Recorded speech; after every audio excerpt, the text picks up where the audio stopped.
Okie dokie. So our objective today is to sharpen your trading skills and decision making in the market as experienced traders. And we'll be learning advanced strategies, trade management techniques, and mindset tools that reveal less common but highly effective paths to profitability. So basically, what I'm hoping everyone gets out of this is just a different perspective of the market and something that's a little bit uncommon or unique, or allows you to look at the stock market, at your charts from a different perspective, and helps you pull something different and hopefully better out of the market. Okay, so what are we learning today? Drum roll, please. We are learning about multi-frame, time frame liquidity, targeting, and advanced confluence. I wish I had like the little sounds like, oh, because I know people are sitting here like, what the heck is that? Like maybe some of us are sitting here like, what the heck is that? Maybe some people who are a bit more advanced are just like, oh my gosh, that's my jam. I've been waiting to talk about this. But if you have not been excited about talking about this, I'm going to explain it. We're going to get into it. Don't worry about it. I'm not going to tell you that I'm going to break it down in depth right away because this is an advanced class and I want to see how far each and every one of you can maybe stretch your knowledge. But in the Q&A, that is definitely where I will be breaking things down. I just want to let you guys know that I have my own notes, but class this PowerPoint will also be available. So for some reason you missed something, don't feel bad. I will share this as well as this is being recorded. Okay. So here is the concept behind the multi-time frame liquidity targeting and advanced confluence. It is to help get you to stop focusing only on candles or on minor levels or just the things that we basically just go into the market rushing and running to find technical analysis. Basically the day-to-day things that everybody's looking for, and to start seeing how price interacts with liquidity. These levels create opportunity. So, multi-frame liquidity helps you understand the broader context of price movements, right? So, it helps not just to see price as an up and down. Okay, let me give this as an example. How many times are you staring at the chart and maybe you've been staring at it for a very long time and you're just watching it go up, then you're watching it go down and you're wondering, oh my gosh, what is it going to do next? You're kind of a slave to price action. You have not a lot of knowledge or understanding about the charts. You're kind of have levels, maybe you have a technical analysis or a pattern that you're looking for, looking at, and you're really hoping that it follows through. And really and truly, it could not. It could just decide not to, like the market typically does. And then what? Then what would you do? So, really, beginner traders or early traders with options are a slave to technical analysis patterns and ultimately smart money and institutions. What we're going to do here in the multi-time frame liquidity targeting advanced confluence is shift your perspective from being a retail trader to being a smart money trader. We don't want to just think about how we typically, you and I would think. We want to think about how the larger institutions would think. Because if we can trade alongside of the larger institutions, one, we can catch larger moves. Two, we can avoid market manipulation. Who hates market manipulation? A show of hands. I can't see the hands, but I know everybody does.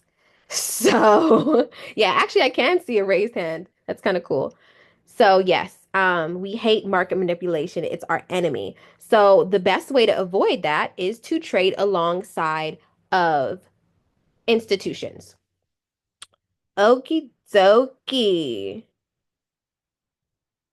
So most traders, and I put the word most traders because I'm thinking most retail traders, or really we're talking about beginner traders, they treat levels like hard support and resistance. So they mark levels, their high and lows or previous day levels, and they assume price will bounce there, not realizing that those are often targets and not barriers. So you can treat liquidity levels like hard support and resistance if you're a beginner trader. Oh, okay, great.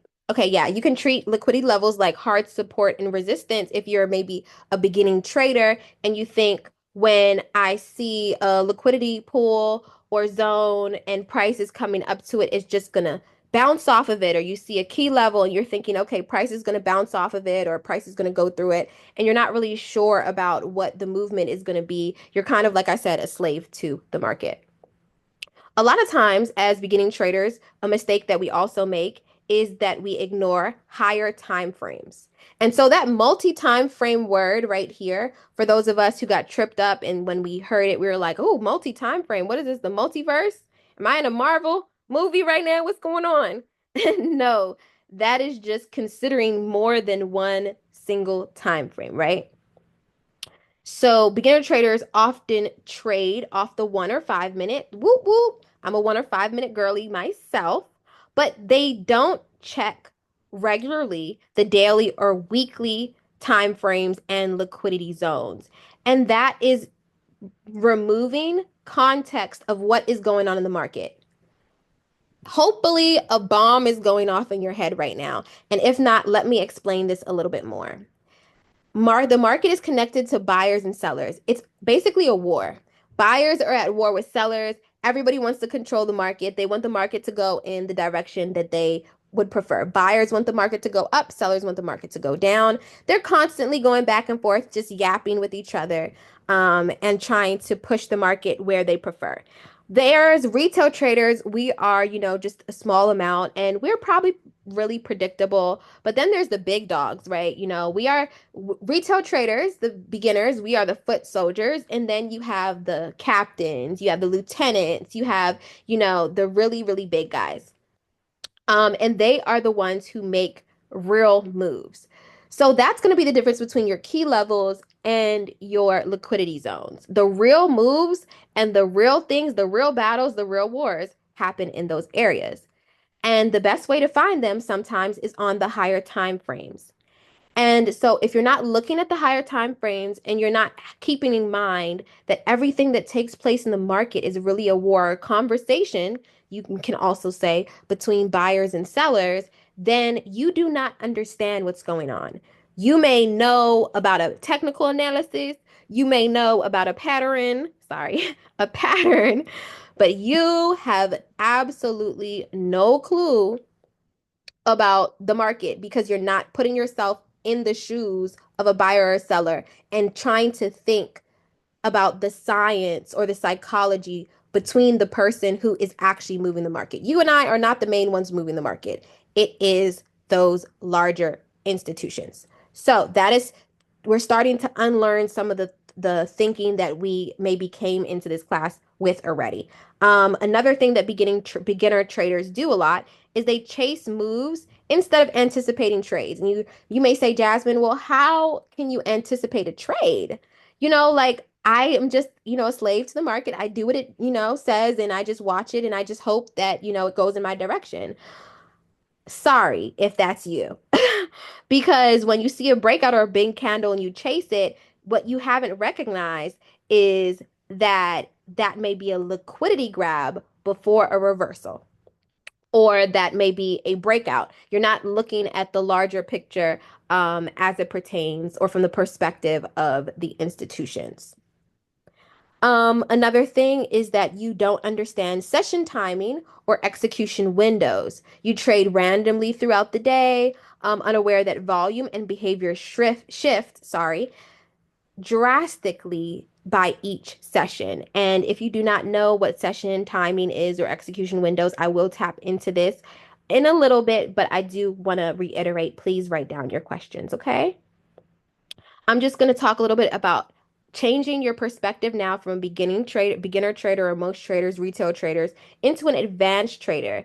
As an advanced trader, you should see liquidity as an opportunity, not a rejection. So understand that price is always looking for liquidity, baby. Like price is looking like, where's liquidity at? I have to move to where liquidity is. I need liquidity. I need it. Need it real bad. And it's going to tap an obvious higher low and it may reverse only after sweeping those stops, not before. Another thing to consider is that when you use the higher time frame, um, that connects to bias and timing, right?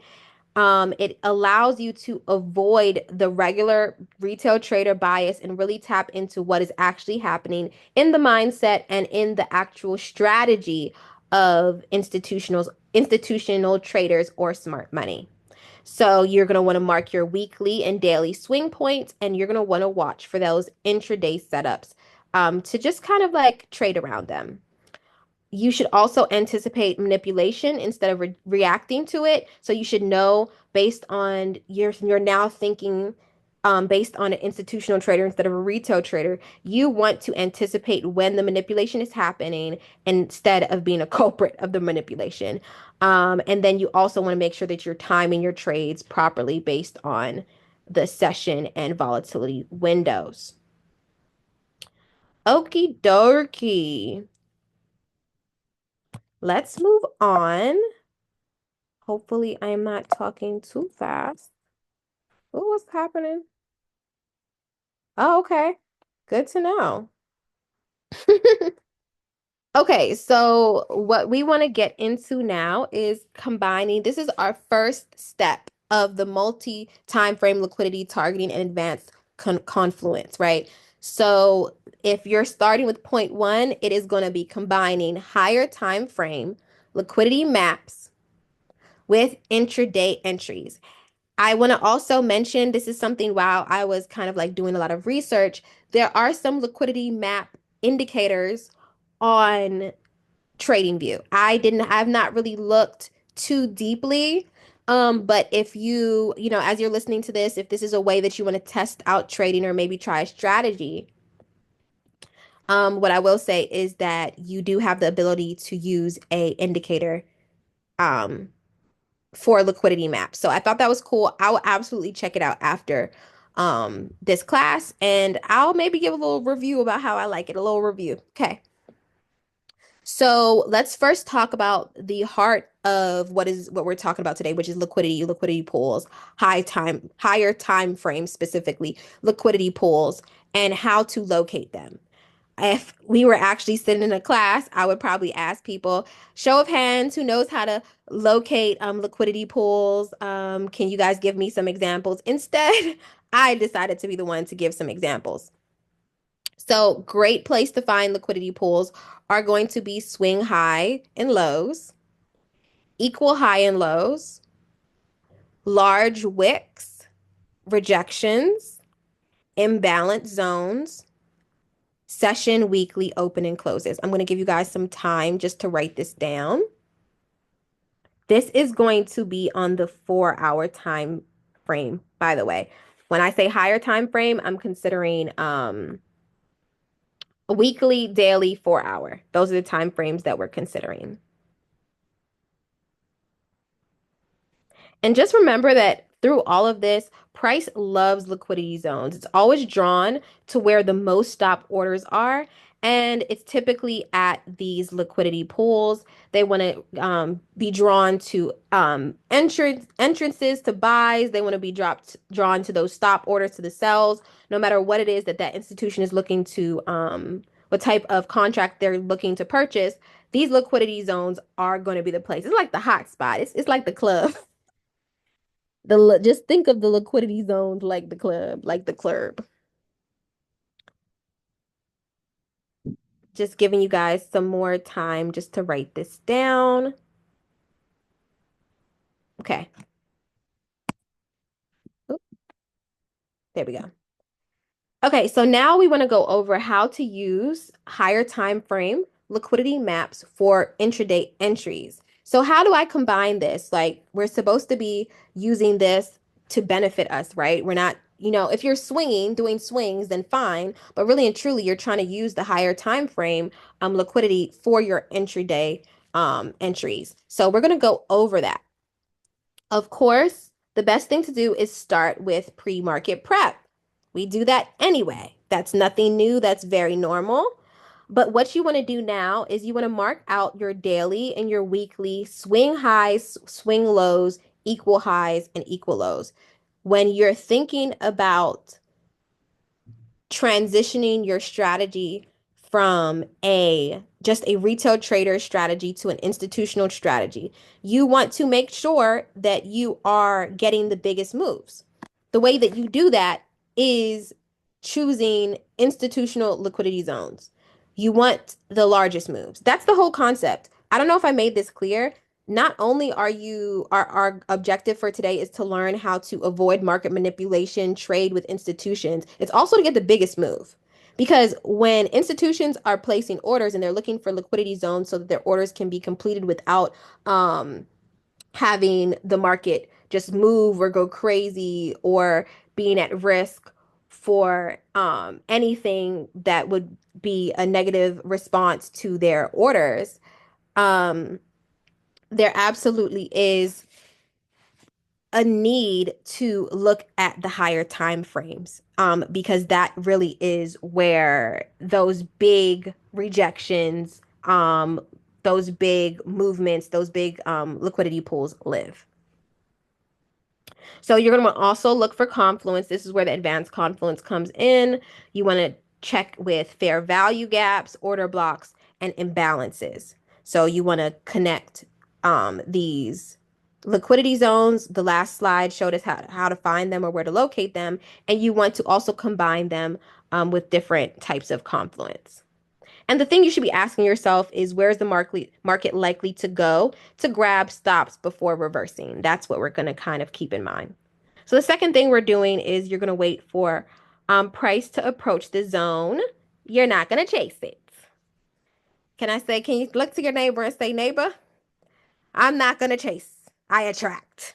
Okay. We're not chasing. We're attracting. We're waiting for price to approach the zone. You want price to move into your higher time frame liquidity pool during the session. And then at that point, once price, so this whole time we did the pre-market prep. You went ahead and you looked at all of the possible liquidity zones, right? Maybe you even put the liquidity map indicator and you're good. You know where the liquidity zones are. You're waiting for price to approach that zone on that higher time frame. Once you see that price is approaching the zone on the higher time frame, now it's time to go down to a lower time frame, to that 1 to 5 minute, and you want to look for signs of a reaction. Once that has happened, you're going to watch for reversal triggers, inside the zone.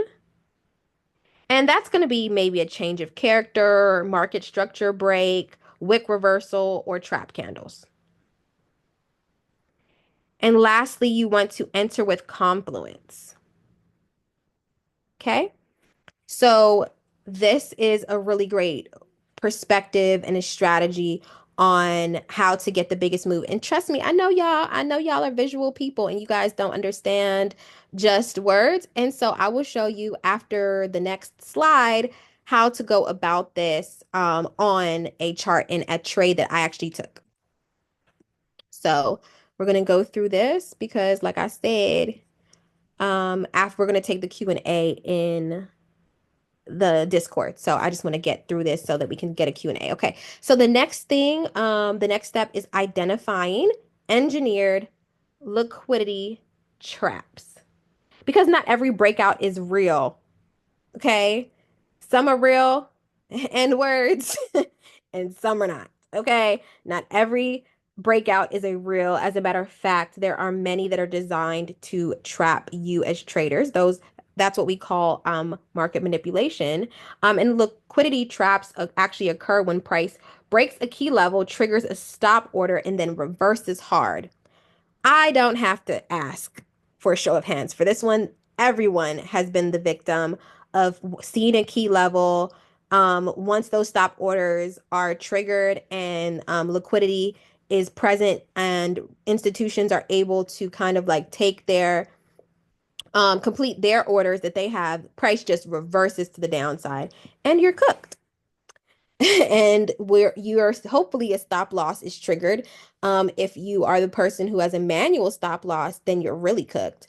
And then you're crying. So yeah, don't be that person. And this really is really important because once you can spot manipulation, you can trade alongside of it instead of it being against you. It's kind of like if this was a war, there will be a side that's winning. Just join the winning side. Duh. Get up with the winning team. Oop. They said we got 10 minutes. Thank you, Zoom. Thank you, period. I'm not a great Nathaniel. Anyway, let me run through this. And then after that, we need to observe price behavior into our zone. You're gonna want to watch how price approaches that zone on the lower time frame. Is it a clean move or is it impulsive? Are candles getting larger, showing maybe emotional buying and selling? Is volume increasing as price nears the level? You're going to want to spot the trap mechanics. You're going to look for fake breakouts, price wicks above the zone, trigger stops, and immediate reverses. You'll often also see maybe like a high volume candle that creates a wick. That is a stop run, and then it usually just shoots right back down. We talked about changes of character also being these engineered traps. This is what all of this is looking like. Then the next thing you're going to want to do is confirm the trap with volume or time-based context. Like, did the trap occur near a session or at a key window? Is volume elevated at this trap period? And then also check if there's a fair value gap in the direction of the reversal, just above or below the trap. Price kind of like loves those areas and loves that spot. So some of the things that you want to have as a checklist. Are you guys ready? You're listening? Did price approach a major higher time frame level? So did price approach one of these liquidity zones that you marked out or a really great higher time frame level? Was there a wick or a fake break? Was there a change of character that confirmed on the lower time frame specifically? And was there volume that backed the trap move? So basically, if you have your volume indicator, you're going to see the volume on the back, on the bottom. Does that, spike? And just because oftentimes we may see the volume spike, but we're not seeing a price movement. Make sure you're paying attention to those huge volume spikes because that shows that institutions are there presently at the market in a big way. So that's kind of like how to identify some liquidity traps. Oops.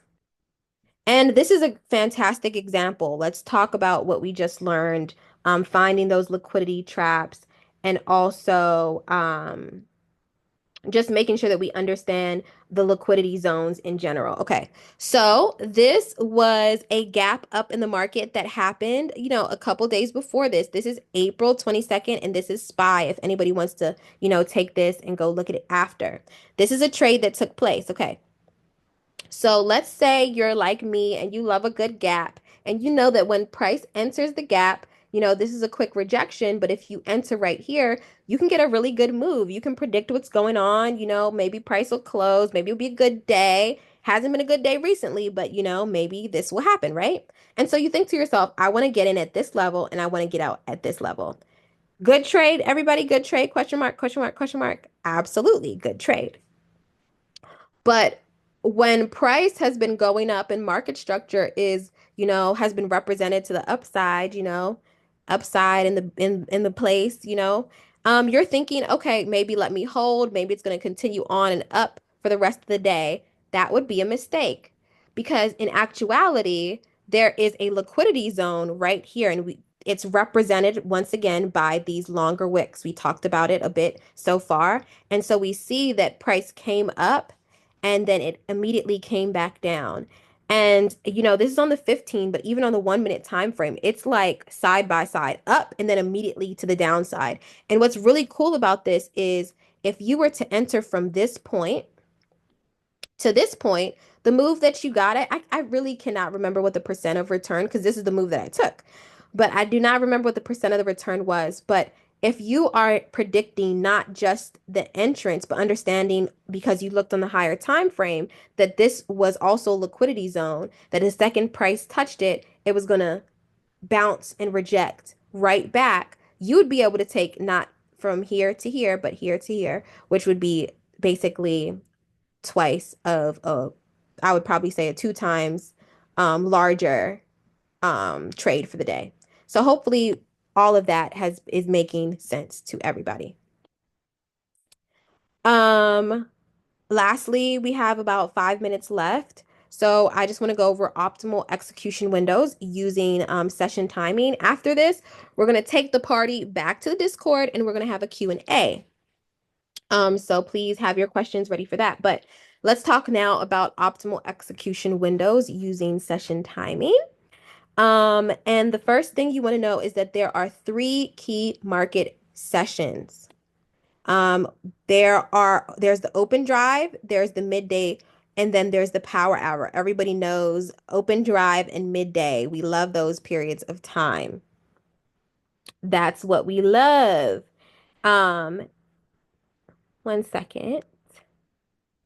And so these time periods of time have certain bias. And once again, besides the objective of not of trading alongside instead of against market manipulation, trading with institutions, getting the best trade, you really want to also think about the bias of the general market. What would the average trader be thinking? And there's some different thoughts that come along with these different periods of time.